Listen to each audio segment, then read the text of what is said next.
Welcome to Reading Together with Thomas Ensor. Chapter 4. Into the Maelstrom. The next morning, my squad and I duly attended Drop Bay 16. It had been cleared specially for operation. Empty, save for a transport shuttle sitting patiently on the apron. The shuttle was being refueled for the run over to the Oregon. Through the viewport studding the Drop Bay walls, I watched as the UAS Oregon was loaded with cargo for the op. A remote shuttle conducted a series of runs between the Oregon and the Liberty Point, working as quickly as possible. My team anxiously milled about, eager for more information on our mission. "This our ship, Captain?" Martinez asked me, arms crossed over his chest. "Looks all right." "She's called the Oregon," I answered. "And yes, Martinez, this is our transport." "What the fuck do you know about starships?" Kaminsky asked of Martinez. "More than you. I was Alliance Marine Corps, Mono." Martinez was quietest of the team, but when he had something to say, I made sure to listen. "This should be just your sort of op then," I said. "A nice big ship and plenty of guns." "It would help if I knew where we were going," Martinez said. He stroked his carefully groomed goatee, stared out of the viewport. Martinez wasn't happy about being recalled back to active duty, and had already made his opinion known to me. None of the team was particularly pleased about the haste in which the operation had been assembled. The Oregon did look like a worthy ship, though. She was the sort of vessel shown on news feeds and vidcasts, the sort of ship that the Navy were keen to promote to the folks back home, a jack of all trades. The technical designation was Compact Assault Cruiser. She had a gun-like profile, all aggressive angles, nothing like the New Haven. The nose erupted with antenna and sensor pods, feeling into the dark.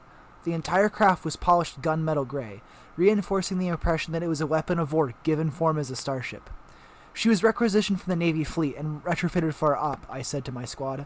I had reviewed the service history of the ship. "She's a fully manned starship, not disposable like the Wildcats." "So we're supposed to bring this one back?" Kaminsky asked with a grin. "Most definitely," I said. "Standing crew of 40 ensigns, a sizable maintenance team, and a cadre of officers." "What I wouldn't give for a squadron of dragonflies in the belly of that thing," Jenkins said, nodding towards the viewport. "Or maybe even some hornets." "Not this time, Jenkins." Jenkins gave a dissatisfied shrug. She was obviously probing for more details on our operation. The ship wasn't big enough to have a proper hangar, and the belly was already loaded with a Wildcat APS for planetary insertion. Jenkins was talking about aerospace force support. The MG-11 Dragonfly was a multi-purpose gunship, employed for close support against either ground-based targets or enemy fighters. The MSK-60 Hornet was a highly maneuverable kill ship, used in squadrons. They could take down far larger warships, firing plasma warheads over vast distances. We'd used support from both varieties of ship in the past, but this mission called for stealth over brute force. "It's just another operation," I said to my squad. "We've been into the Maelstrom before. Nothing new there." The group gave non-committal nods. "And we've operated sims from a starship plenty of times." "Then why all the secrecy?" Kaminsky asked. "What is the op, Captain? Our station leave was cancelled for this. This hasn't happened before." "Ears only, Kaminsky," I said. "It's called Operation Keystone, but I'll give you more detail when we get out there." The squad grumbled to themselves. They knew the outline of the op, knew that we would be on protracted leave from the point, and that our destination was the Maelstrom, but nothing more. I felt bad for not sharing the rest of the mission brief with them, but I knew when they'd heard it, they wouldn't like it. A Navy officer approached me. He was suave-looking, with a mop of blonde hair and a pristine blue smart suit like he had just come off parade. Handsome. Not as good-looking as Blake, but he had youth on his side. "Captain Cotter Harris, Simulant Operations? Commanding Officer of Operation Keystone?" he asked. "I'm Captain James Atkins. The UAS Oregon is my ship." He puffed out his chest with pride as he declared ownership. "My crew are just confirming the manifest." While he looked terribly young for a starship captain, barely 30 years, Earth standard, I'd already looked him up on the Point's military database, and in truth he was closer to 40. He was also an experienced naval captain, and had served as the Oregon's commanding officer for 5 years. Even so, sailors rarely got their hands dirty. I hoped that he could hold his own out in the Maelstrom. "That's me," I said, slinging my flight bag onto a loading pallet. "What have we got?" Atkins gave a dry laugh. "My ship is everything. A simulant operation bay has been installed in the medical center. You'll be able to navigate your sims from the ship. There are enough sim bodies for 10 missions. The armory has everything that you boys could wish for." "Less of the boys," Jenkins said, "and I hope we won't need that many." "Never hurts to have spares," Martinez said. "We'll be safe in orbit while you boys," Atkins winked to Jenkins, "and girls do the hard work." "She's a decent Q-drive with good stealth characteristics. The ship has multiple stealth systems. High-end stuff, fresh out of research and development. We've got a complement of space-to-space particle beam accelerators, a battery of railguns, and a silo of plasma torpedoes." Atkins was enjoying this, bragging about the toys on his ship. He pointed out of the viewport, tracing a line on the spine of the ship with his finger. She's got 16 laser batteries on the upper hull. Those can automatically track incoming enemy fire.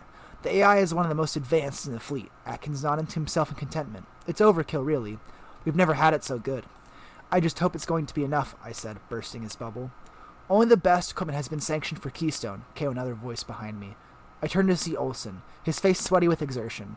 He was trailing an entourage of science officers. We need this to go smoothly, Olsen said to me. We'll do our best, we muttered. We always do. The organ quietly simmered with activity. The naval crew hurried with their appointed tasks, ensuring that we safely detached from the Liberty Point. Space Control gave the necessary approvals for departure, and the ship navigated her way through the flotilla surrounding the point. Safe clearance from FOB Liberty Point has been achieved, the ship's PA sounded.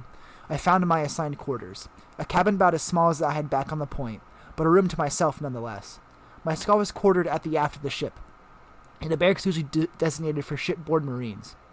The layout of the ship had taken some reconsideration to accommodate in a large medical suite, a necessity given that we were to be operating the simulator tanks from there. Before I had a proper chance to think about exploring the rest of the ship, the PA sounded again. Captain Harris, please report to observation. Captain Harris, to the observation deck. The crew politely acknowledged me as I made my way to observation, with nods and informal salutes. My rank didn't mean much to the naval crew, at least not officially, but I guessed that some of them had heard of me. A couple of times, whispers were exchanged behind my back. Maybe the conversations were positive, but they were just as likely to be negative. After all, who would want to travel into the Maelstrom? They probably blame me for this operation in general. Observation was a functional open deck, with large windows covering the outer hull. Already the point, with that distinctive vertical hub and multiple outer ring formation, a giant spinning top, and the fleet were becoming more distant. Space was opening up before us, stars sprinkling the void. Atkins stood alone at the far end of the deck, hands clasped behind his back. That seemed to be his preferred stance. He didn't turn to acknowledge me when I arrived, but gave a curt nod to my reflection in the window. We won't be making proper progress until the Q drive activates, Atkins said. I guess we'll be in hypersleep for that. The ship's itinerary says sleep call is in an hour. It's standard operating procedure for ground crew to hibernate first, to be followed by the Navy staff, Atkins reeled off. He liked procedure. Knowing regulation gave him a veneer of confidence. Then the ship's AI will take over, and the Q drive will be activated. I take it that you didn't call me here to talk about the itinerary, I said. I wasn't quite sure why he'd asked me for my attendance. He seemed to know his stuff, and I was prepared to defer final judgment on his character. He broke a bitter smile. No, I didn't. It was something a bit more personal than that. Go on. The Oregon is a good ship, he started. Then, voice dropping in a pitch a little, his confident facade seemed to crack ever so slightly. My crew are good people, one and all. I know. I might be infantry, Atkins, but I'm not stupid. I'm asking you to look after them, is all. I'm asking you to make wise choices while we're out there. He waved a hand towards the observation window, towards the maelstrom beyond the plexiglass. It was much larger than either the territories occupied by the Alliance or the Asiatic Directorate. Have you ever been into the maelstrom? I asked. No, I haven't. But I've read the Operation Keystone briefing, such that I'm entitled to. The details are scant.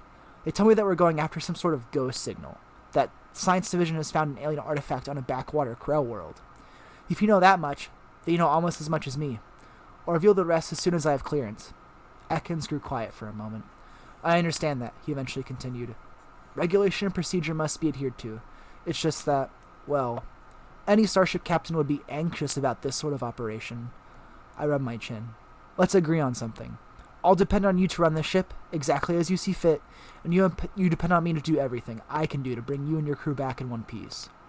Atkins smiled again, but this time a smile of relief. He briskly turned to me and held out his hand. We shook. His grip was surprisingly strong for a sailor. He had a wedding band on one hand, undecorated, functional. You can depend on me, Captain, he said, and you can do the same on me. No promises. We're going into the maelstrom after all, but I'm not going to throw anyone away. Good enough. Atkins immediately regained his composure. That was why he wanted to speak with me alone, because he didn't want his crew, or probably mine, seeing that he was disturbed by this operation. His choice to air his concerns like this made me respect him more, in some perverse way. Has our route been plotted? I asked, returning to more mundane areas of conversation, a topic on which Atkins would surely want to speak. Very precisely, he said. He clasped his hands behind his back again, puffed up his chest. I'd read him well. Removing the minimum 10 AU distance from Liberty Point, then we will be accelerating to Q speed. We'll drop out of real space, and the computer will take care of the navigation from there. How about the Great Veil? I asked. We're using the most recent naval intel, based on the Turing predictive model. Highly accurate. The Veil was another of the Maelstrom's defensive measures. A loose collection of space particulate, meteors, and asteroids, amassed over the millennia in an enormous orbital cloud around the Maelstrom itself. Penetrating this cloud was the first obstacle for any traveler to the Maelstrom. Given the speed that most starships to the region will be traveling, the material could cause a hull breach. The Veil was the equivalent of the solar system's Oort cloud, but on a vast, lethal scale. Atkins nodded to himself. He traced an arc with his finger across one of the spiral arms of the Maelstrom. Then we will be moving under the power of the Q drive through the Ibanez sector directly to Helios' primary system. You've accounted for gravimetric storm activity in the region, I take it. Of course, he said. There are predicted storms moving out of nearby systems, possibly being thrown out by a minor black hole along the Iber's quadrant. He again pointed to the locations of those sectors in the Maelstrom. Those meant nothing to me, but I was happy to let him talk. We should be safe, although nothing is a certainty. I nodded along with him. The Maelstrom flashed and flickered in front of us, sparkling seductively off the observation window. Bright and colorful, jewel-like. The very center of the star swarm seemed alive with storms, pulsating with galactic energies. How do you feel about this? Atkins asked. I know it is probably classified, and I'm not asking for details. I've heard rumors that you and your team have been to the Maelstrom before. No point in lying to the man who would shortly be responsible for all of our lives.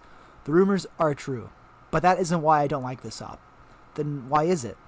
The Maelstrom and I have a history together, I said, adopting definitive edge to my voice.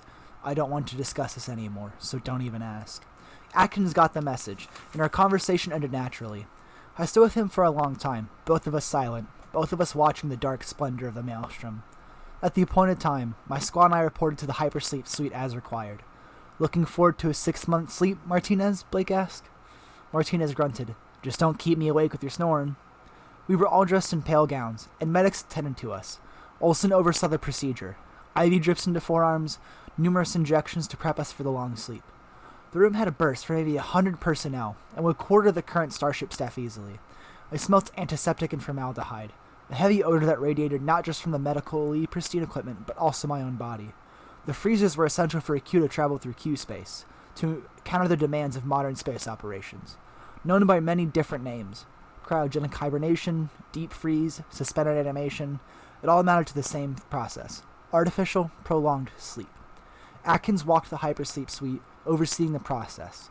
Many of the non-essential starship crew, maintenance staff, comms techs, and junior officers had also started going into cold sleep. The suite was becoming jammed with personnel.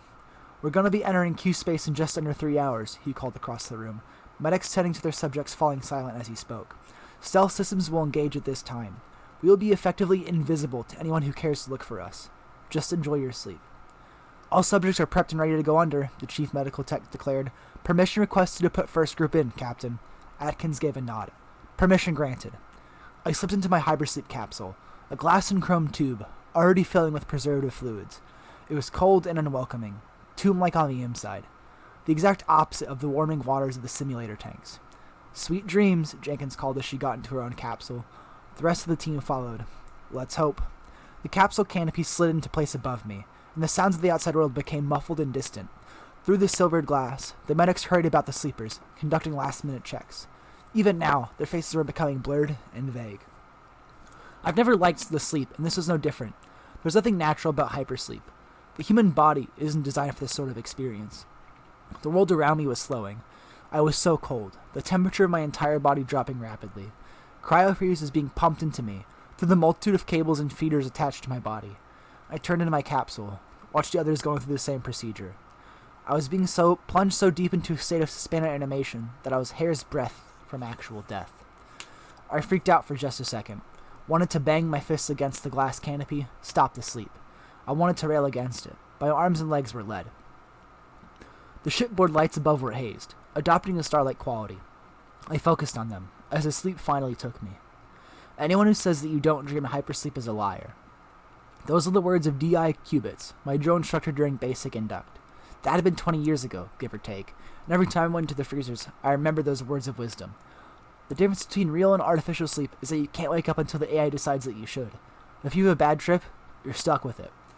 Cubits had gone full Section 8, declared unfit for duty by reason of mental incapacity, shortly after my graduation from basic. The Oregon's quarters were empty now. The starship crew had gone to sleep as well, leaving the maintenance bots and the AI to run the Oregon. With no human crew left awake, the corridors were darkened, running lights switched off to preserve power on the long journey through space. I escaped my body, wandered the empty halls as an incorporeal entity, a restless ghost, stole glances at the dusted, cold command stations, watched the automated security bots patrolling the hangar bay, observed the ship's AI plot our course through the QZ, then through the Great Veil. A mind vastly superior to mine or Atkins or Olson's conducted vast mathematical calculations to ensure that we safely countered the fluctuating eddies of the maelstrom, that we escaped the devastating effects of the solar storms. In some ways, Jostin and Evers and the others had been right. We were not traveling far into the maelstrom. To properly cross over to the most central Krell star systems would have been far more dangerous. There, the storms and pulsars and black holes were constant, and without accurate star data and Q-jump plotting, death would be a surety. But it has happened. It has happened before. A thought dug at me, refusing to be dismissed, irritating the edges of my consciousness. It was impossible for me to know when the event would happen, but I knew that the Oregon would eventually cross over into the maelstrom, into Krell-occupied space. That would be in direct violation of the treaty. It's already been violated. I've been here before. Been into the maelstrom. That, and the Alliance had already sent Dr. Kellerman and his staff into the maelstrom. But none of that meant that this operation was right. This felt different, worse, in some indescribable way. By doing this, by going into the maelstrom, I was dishonoring her memory, her sacrifice. Elena. I didn't want to remember. It was so much easier to forget, to just think about the next death than to dwell on old memories, painful memories. That was why I hated the cold sleep, because in the glass and steel coffin, I couldn't escape the memories, because they came to me whether I wanted to remember them or not.